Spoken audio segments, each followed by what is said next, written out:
Kayo po ba mga bossing ko, isa sa mga nag-iisip sa ngayon ko ano mga pinakamabibisang pampaswerte na pwede nating gawin mga bossing?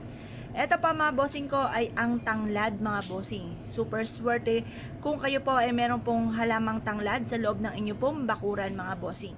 Kasi ang tanglad, inihalin tulad po ito sa isang espada dahil matulis ang pinakadulo po nito.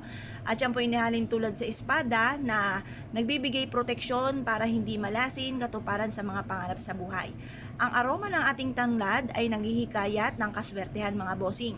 Kung kayo pa mga bossing ko ay mahilig sa mga pampaswerte, maging sa usapin ng mga plantito at plantita, ang tanglad ay isa sa mga marirekomend ako na napakaswerte. Huwag kayong magpapawala ng tanglad sa inyo pong bakuran mga bossing.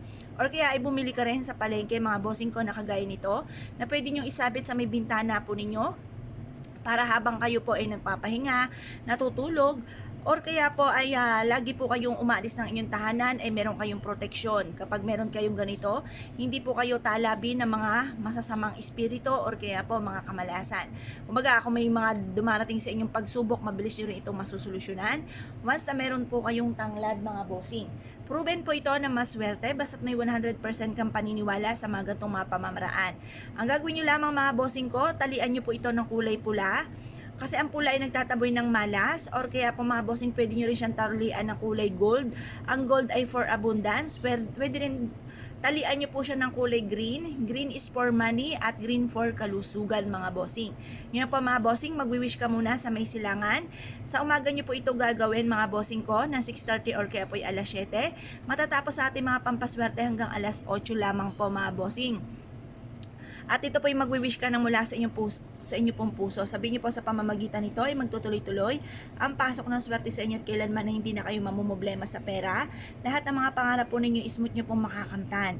At kung ano man ang mga pagsubok niyo pinagdadaanan ay kaagad niyo po itong pagdadaanan at hindi niyo po ito tatambayan.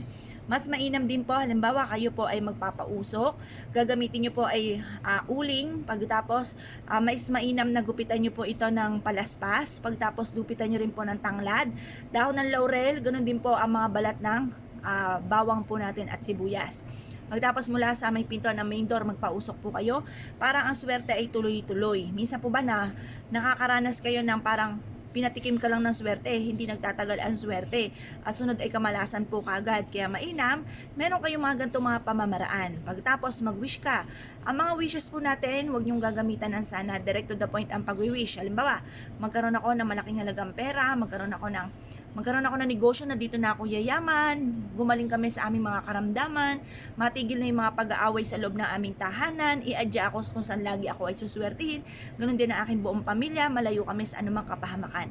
Ito ang todo na mga kahilingan mga bossing ko, at i-mindset nyo na nasimula na ito ng tagumpay sa buhay, kailanman na hindi na kayo mamumblema tukol sa usapin ng pera. Kaya kung kayo pinaniniwala mga bossing, wag na po kayo magpatumpik-tumpik pa, subukan nyo po ito, proven po ito na napakaswerte. Kaya kung kayo pinaniwala mga bossing, ay siya, good luck po sa inyo po lahat.